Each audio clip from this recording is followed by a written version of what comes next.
성경 베드로전서 1장 3절에서 9절까지 보겠습니다.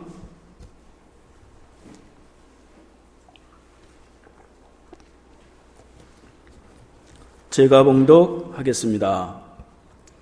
우리 주 예수 그리스도의 아버지 하나님을 찬송하리로다. 그의 많으신 긍휼대로 예수 그리스도를 죽은 자 가운데서 부활하게 하심으로 말미암아 우리를 거듭나게 하사 산 소망이 있게 하시며 썩지 않고 더럽지 않고 새하지 아니하는 유업을 있게 하시나니 곧 너희를 위하여 하늘에 간직하신 것이라.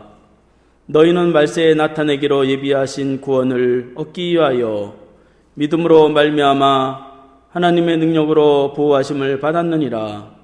그러므로 너희가 이제 여러 가지 시험으로 말미암아 잠깐 근심하게 되지 않을 수 없으나 오히려 크게 기뻐하는도다.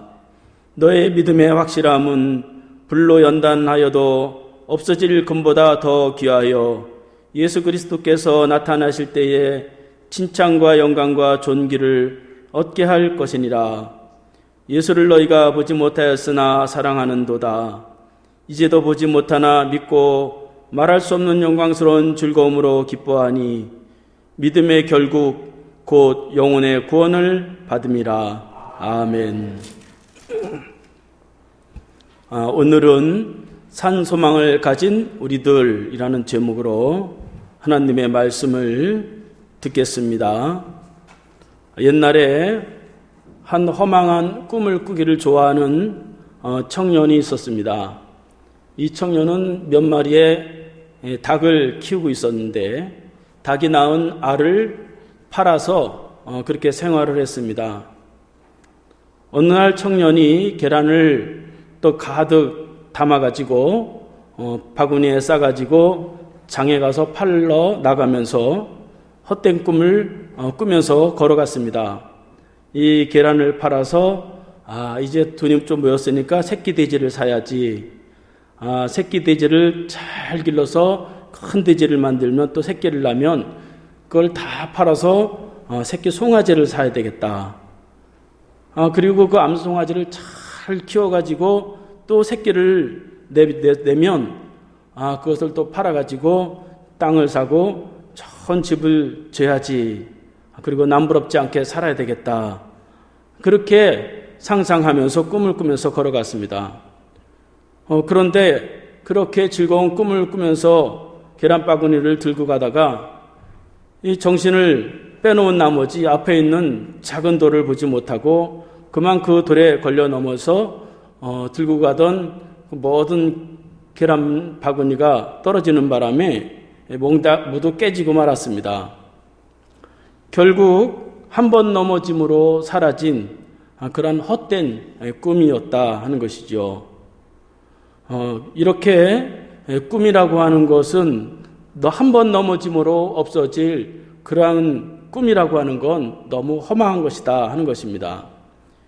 요즘에는 희망 고문이라고 하는 말들을 많이 사용합니다. 사람이 희망을 갖는 것이 참 좋은 일인데 도리어 그 희망이 고문이 된다는 것입니다. 왜 고문이 되느냐? 그 희망이라는 말을 많이 하기는 하는데 이루어지지 않고 또 현실적으로 아무것도 변화되는 것이 없다는 것이죠. 그래서 말로다가 희망이라는 것을 막 기대하게 했지만 결국 시간이 지나면서 고통은 점점점 길어진다 하는 것입니다. 그러니까 현실에 아무런 영향을 끼치지 못하는 그러한 소망, 그것은 이 희망 고문과 같이 죽은 그러한 소망에 불과하다 하는 것입니다. 그러나 우리가 가진 그 소망은 그렇게 헛된 꿈을 꾸는 그러한 소망이 아니라 현실을 변화시키는 그러한 살아있는 그러한 소망이다 하는 것입니다. 그래서 오늘 본문을 통해서 어려움이 있을 때에 어떻게 이 산소망을 가지고 이겨나야 되는지를 살펴보도록 하겠습니다. 사도 베드로는 오늘 우리에게 있는 소망은 산소망이라고 그렇게 말씀하고 있습니다. 3절 말씀에 보면 우리 주 예수 그리스도의 아버지 하나님을 찬송하리로다. 그의 많으신 긍휼대로 예수 그리스도를 죽은 자 가운데서 부활하게 하심으로 말미암아 우리를 거듭나게 하사 산소망이 있게 하시며, 그렇게 기록하고 있습니다. 베드로 전서는 베드로가 고난을 피해서 소아시아에 흩어져 있는 성도들에게 보낸 그러한 편지입니다. 당시 로마의 네로 황제가 기독교를 박해했기 때문에 고난을 받게 된 그리스도인들은 본도, 갈라디아, 갑바도기아, 아시아와 비두니아, 그런 여러 곳에 흩어져서 나그네와 같이 이방에서 살아가면서 많은 고난을 당했습니다. 이방에 살면서 문화가 다르고 종교가 다르고 언어가 다르고 인종이 다른데 지금도 살기가 어려운데 그 당시에 그렇게 믿음을 지키면서 이방에서 살아간다고 하는 것은 굉장히 어려운 일이라고 볼 수가 있죠. 이렇게 어려움이 있다 보니까 믿음의 고난으로 인해서 믿음을 포기하는 사람들이 생겨나기 시작을 했고, 베드로는 그것을 방지하기 위해서 그들을 위로하고 또 소망을 주기 위해서 이 베드로 전서를 기록했습니다. 베드로가 그들에게 위로하는 방식은 그 디아스포라 흩어져 있는 성도들에게 소망이 살아있도록 해라 하는 것입니다. 그래서 살아있는 소망이라고 하는 것은 원어로 보면 엘피다 조산이라고 하는데, 그 뜻은 단순히 앞으로 얻을 소망, 그것이 아니라 현재 행동하게 하는 소망이라고 하는 그런 원어의 뜻을 가지고 있습니다. 그러니까 산소망이라고 하는 것은 현재의 고난도 이기게 하고 행동도 변화시키고 힘을 주고 또 어떤 고난이 있더라도 다 극복하게 하는 것입니다. 그러니까 희망 고문과 같이 죽은 소망이 아니고 살아있어서 현실에 얼마든지 변화시키고 영향을 미치는 그러한 소망이다 하는 것입니다. 그럼 그러한 산소망을 얻기 위해서 우리가 어려움 속에서 어떻게 해야 되느냐? 베드로는 세 가지로 오늘 우리에게 말씀하고 있습니다. 첫 번째로는 고난이 있을 때에 하나님을 찬송해야 된다 하는 것입니다. 3절 말씀에 보면 우리 주 예수 그리스도의 아버지 하나님을 찬송하리로다, 그렇게 기록하고 있습니다. 베드로 사도는 디아스포라 흩어져 고난당하는 성도들에게, 어려움 속에 있는 성도들에게 찬송하라고 권면을 하고 있습니다. 그러니까 어렵게 신앙생활하는 성도들을 위로하고 동정하고 슬퍼하고 말로다가 잘 그렇게 하는 것이 아니라 도리어 고난 당할 때에 찬양하라고 그렇게 권면하는 것이지요. 그러니까 보통 힘든 사람을 위로하려면 자꾸 들어주고 함께 울어주고 또 그러죠. 그런 것도 다 필요합니다. 그런데 베드로 사도는 그런 방식이 아니라 그렇게 울어주고 알아주고 그렇게 해서 그 고난을 이겨낼 수 있는 것이 아니라 그보다 더 뛰어난 것을 제시하는 것을 볼 수가 있습니다. 그러니까 어려움이 있을 때에 이겨내는 것, 그것은 일단 우울한 그러한 분위기를 빨리 벗어나야 된다는 것이죠. 자꾸 그걸 위로하고 그러면 그 사람이 위로를 받을 때 뿐이지 그 이상을 벗어나지 못하게 됩니다. 고난이라고 하는 것은 자꾸 묵상하고 한탄할수록 더 힘들어지기 때문에 그때에 하나님을 찬송하라 하는 것입니다.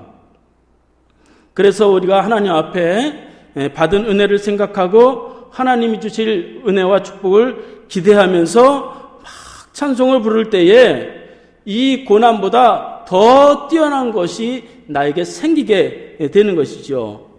그래서 하나님 앞에 저도 찬송을 할 때는 처음에 힘들면은 하나님 앞에 나가서 지치고 상한 나의 영혼을 그러면서 울면서 찬양하지만 그 찬양을 다 끝나고 나올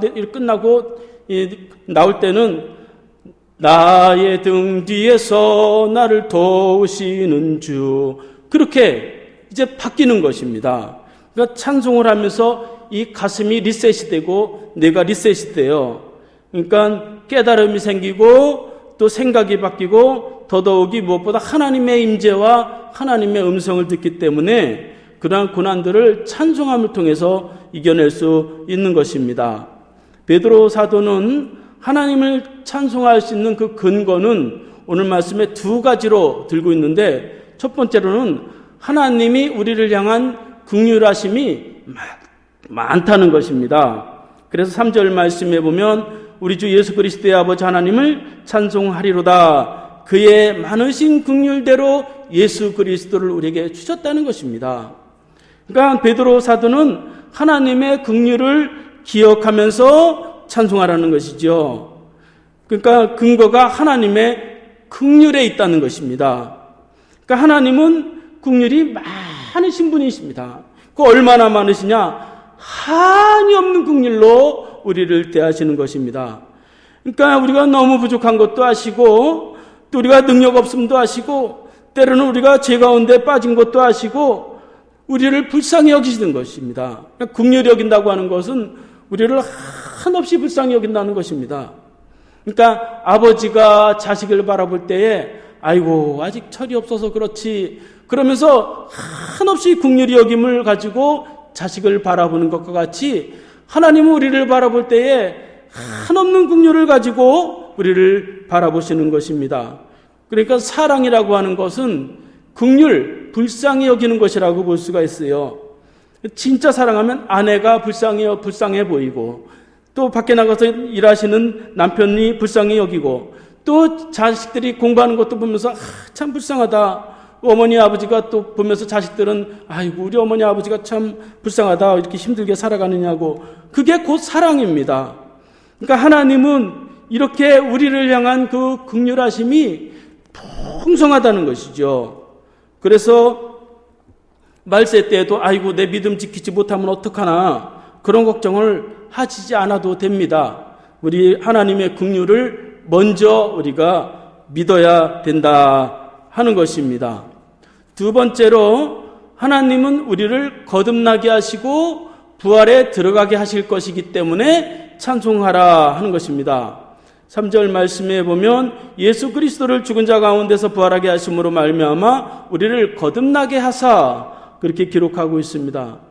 우리의 힘으로는 이 세상을 이길 수도 없고 죄와 사망을 이길 수도 없고 부활할 수도 없고 천국에 갈 수 없어요. 그런데 하나님이 그의 가장 귀하신 아들 예수 그리스도를 이 땅에서 보내시고 십자가에 죽이시고 죄값을 치르시고 부활하게 하심으로 우리를 하나님의 자녀 삼으시고 축복의 자녀 삼으신 것입니다. 그러니까 어떻게 이 나 같은 사람이 그렇게 구원을 받을 수가 있을까? 내가 한 죄를 내가 잘 아는데 아무리 생각해도 답이 없어요. 그런데 하나님이 하신 것입니다. 그러니까 지금 나의 모습만 보면 늘 사람은 소망이 없게 되지만, 그러나 하나님이 나를 변화시키실 것이고 하나님이 나를 인도하실 것을 믿고 나아갈 때에 우리는 하나님을 찬송할 수가 있고 그때 비로소 산 소망을 발견하게 된다 하는 것입니다. 둘째는 그 산 소망을 우리에게 유업으로 주셨어요. 4절 말씀에 보면 썩지 않고 더럽지 않고 새하지 아니하는 유업을 있게 하시나니 곧 너희를 위하여 하늘에 간직하신 것이라, 그렇게 기록하고 있습니다. 베드로 사도는 하늘의 기업, 하늘의 유업을 하나님이 예비하시고 계시는데 그것을 우리의 노력을 통해서 얻어진 것이 아니라 하나님이 우리에게 주신 것이다 하는 것입니다. 그래서 누구를 위해서? 너희를 위해서 준비하신 것이다, 그렇게 말씀하고 있는 것입니다.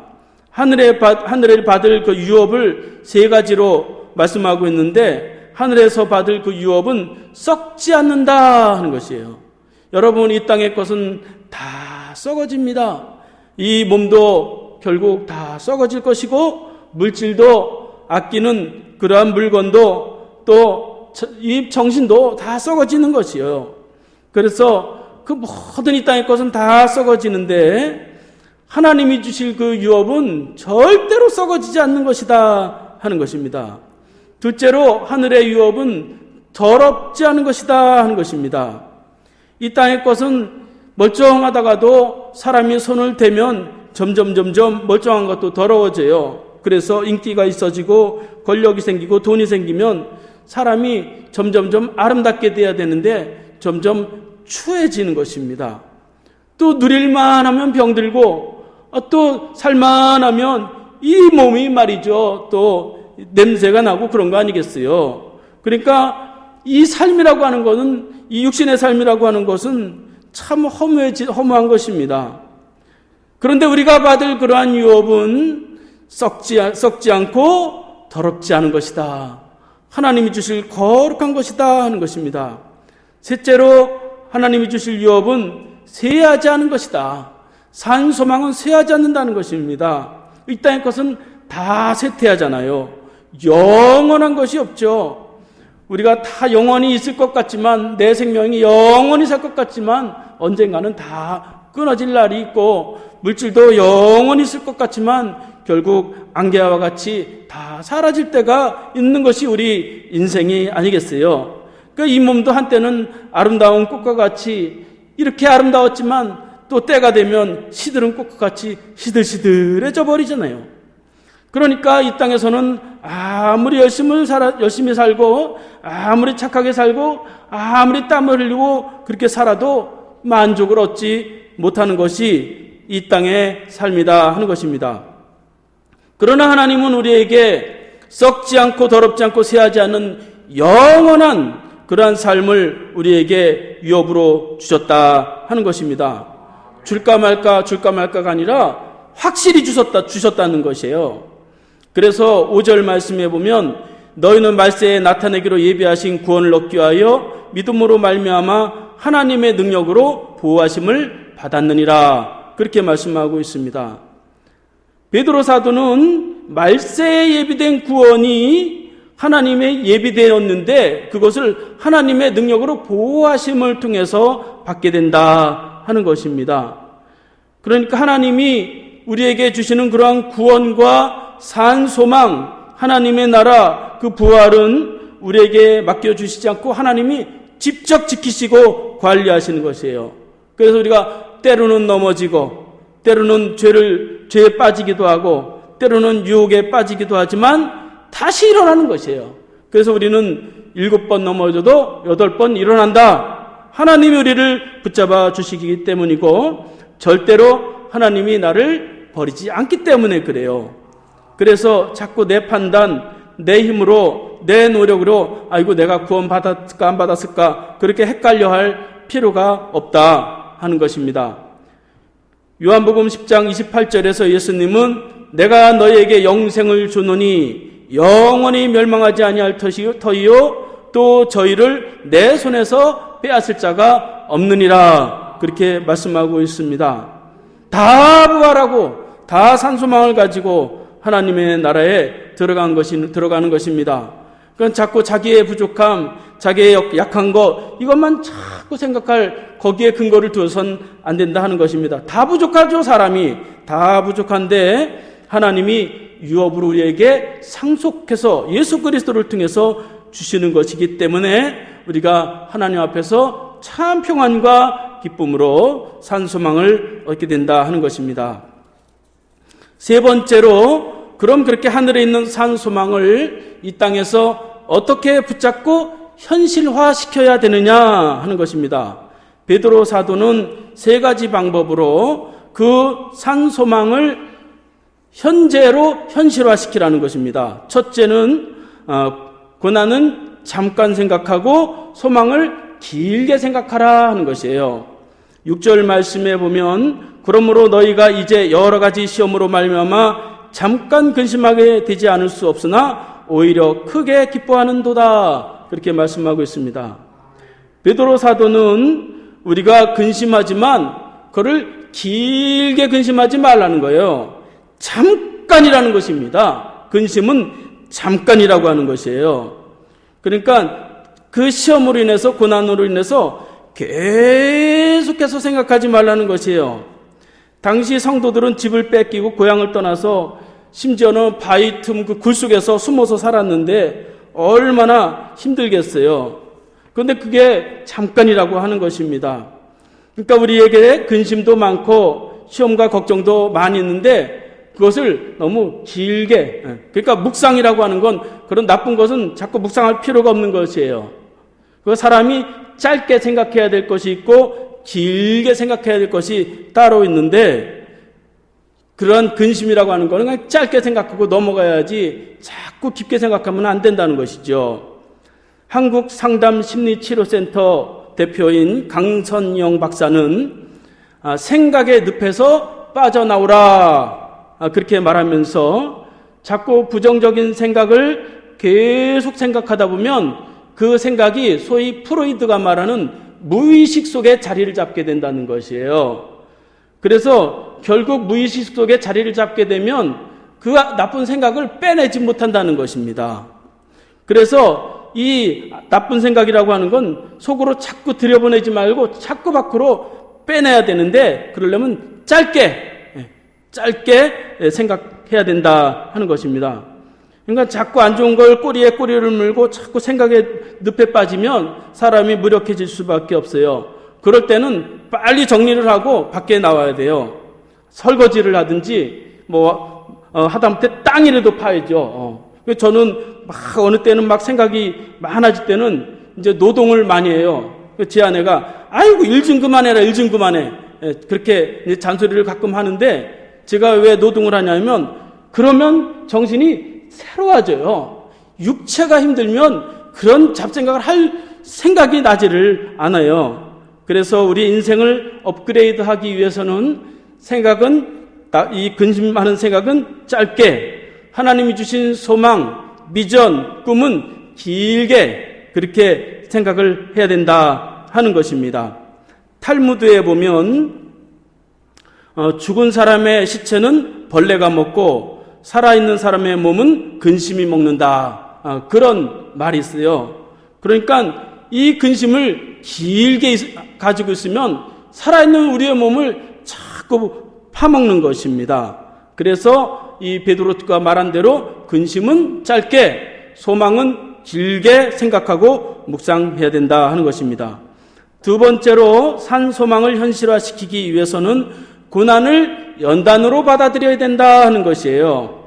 7절 말씀에 보면 너의 믿음의 확실함은 불로 연단하여도 없어질 금보다 더 귀하여 예수 그리스도께서 나타나실 때에 칭찬과 영광과 존귀를 얻게 할 것이니라, 그렇게 기록하고 있습니다.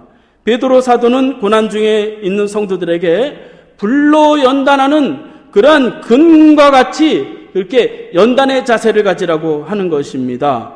그러니까 3,500도의 그러한 용광로 속에서 이 금덩어리가 막 타면서 불순물이 빠지고 99%의 그 순수한 금이 그렇게 나오듯이, 그러한 고난을 통해서 나의 부족함도 발견하고 나의 연약함도 발견하고 내려놓을 것은 내려놓고 또 추진할 것은 추진하면서 사람이 이제 업그레이드가 되는 것이죠. 그래서 욥은 23장 10절 말씀에 보면 나의 가는 길을 오직 그가 아시나니 그가 나를 단련하신 후에는 내가 정금과 같이 나오리라, 그렇게 고백하고 그는 결국 하나님 앞에 갑절의 축복을 받은 것을 볼 수가 있습니다. 그러니까 하나님은 이 고난이라고 하는 것을 통해서 우리를 더 크게 성장시키시고 더 큰 축복의 자리로 인도하시는 것입니다. 그래서 하나님이 가나안 땅에, 축복의 땅 가나안 땅에 바로 들어가게 하지 않으시고 40년이라고 하는 그 오랜 세월을 광야에서 그렇게 고생하게 하심으로 결국 가나안 땅, 축복의 땅을 주는 것을 볼 수가 있습니다. 이렇게 우리가 이 산소망을 현실화시키기 위해서는 그런 많은 고난을 연단으로 받아들여야 된다 하는 것입니다. 세계 최고의 명품 현악기는 스트라디바리우스라고 하는 그러한 악기인데, 이 악기는 가장 아름다운 소리를 내고 그 가격도 몇백억까지 하는 그런 악기가 있습니다. 그 악기가 그렇게 좋은 소리를 내고 비싼 이유는 그 만든 재질에 있는데 그 재질은 아주 단단한 나무로 만들기 때문이에요. 이 나무는 히말라야나 알프스 고지대에서 사는 그러한 나무인데 극한의 바람과 추위와 눈보라 속에서 하도 고통을 당하다 보니까 나무가 아주 딱딱하게 그렇게 자라기 때문에 수백 년이 지나도 그 나무가 변형이 되지를 않는 거예요. 그래서 더 아름다운 소리를 내기 때문에 그